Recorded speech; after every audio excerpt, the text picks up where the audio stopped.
and Fenton having a drink in the bar of the Hotel Merasian in Cornwall, England, with her grey mare Anita. An old photo of a vintage ice pack, designed by 1940s Hollywood makeup artist, Max Factor Jr.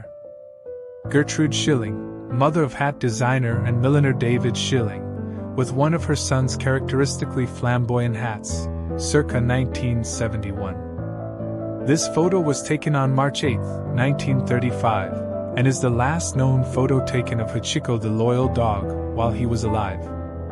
Hachiko was later found dead on a street in Shibuya. His owner's wife and station staff sit around his body, mourning the loss of the faithful companion.